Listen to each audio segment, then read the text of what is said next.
Okay, who do you think is the next extension candidate? Who's going to be the next guy in line after Fred Warner to get a major payday? Last year it was George Kittle. This year it's Fred Warner. Who's next? Chuy. You know, I really passed to me on this one. I'll come back on this one. Fair.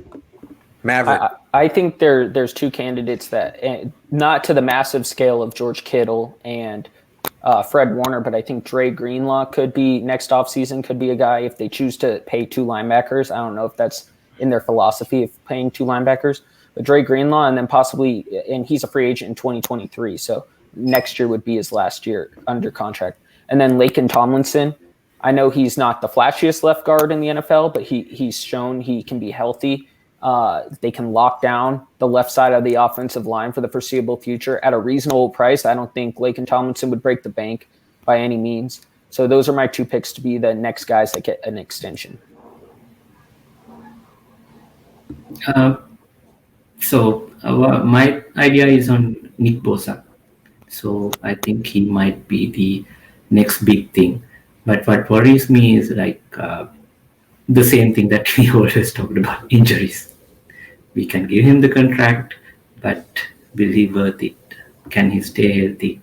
So in a way, it scares me because we now have very big contracts. I remember somebody was discussing today that right now we have in our top positions, we are paying very top dollar. I mean, Kittle, now Fred Warner, Trent Williams. So can we afford to do that? So probably if we cut Jimmy, maybe for another 2-3 years until Trey Lance's extension comes up, we can do that.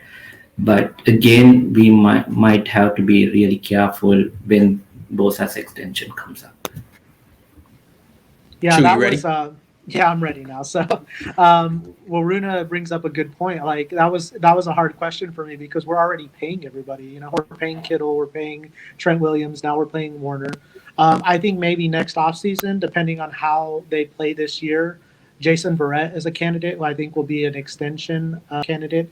If he's able to stay healthy again and he plays anywhere close to the level that he did last year, assuming we don't have Jimmy Garoppolo on the books anymore, I think he's going to be somebody that we're probably going to lock up to a nice 3 or 4 year extension. And then maybe Raheem Mostert. If Raheem Mostert comes out, balls out, I think we may be able to extend him. And that way we'll have the 1-2 punch with him and Sermon for the next couple of years. So I think those are two candidates that we could see maybe next offseason. Okay. It seems to me it could be Bosa, although the Niners can always fudge it by giving him the 5th-year option. Like, say he gets hurt again and there's a question there. They can wait, like they just did with McGlinchey. I don't know if McGlinchey, he might be in a year or two. I'm thinking Deebo Samuel, because Deebo was a 2nd-round pick that can't give him a 5th-year option. They could always franchise tag him, but it seems to me that after this year, they could already start talking extension. If he has a really good year now, he missed time, he might not get it, but if Fred Warner got it after 3 years, Deebo could get it after 3 years too. I don't know if he will. What do you guys think about locking up Deebo? If he has one good year, you could say maybe you get him at a discount because 2nd year was no good. I think you'd have to try to lock him up because giving a franchise to someone like Deebo Samuel where his health is in question is always risky, having to pay him that much money for 1 year if he misses 17 games. If they could get him pretty cheap coming off of a middle year this year, that'd be a steal in my opinion. But I know maybe you don't want to commit to a guy with that much injury concern. I have a question. Okay, go ahead, Grant. Then I can ask my question. Okay, Twisted Eva says, shout out to Jackhammer. Hey, Grant, check out, if you haven't yet, on Jack's channel yesterday, his Niner Chatter video. Time to watch at 158 to 227. LOL, enjoying the content. Sure. Thank you very much. Thank you for the donation. I will definitely check that out. All right, Reno, what are you going to say? So I have to ask the question from Chuy, based on what he said on Raheem Mostert. Do you think he will worth that whatever the top dollar big money contract? Because the reason is, given his injury history, he can't go for a season 1,000 yards, 1,200 yards.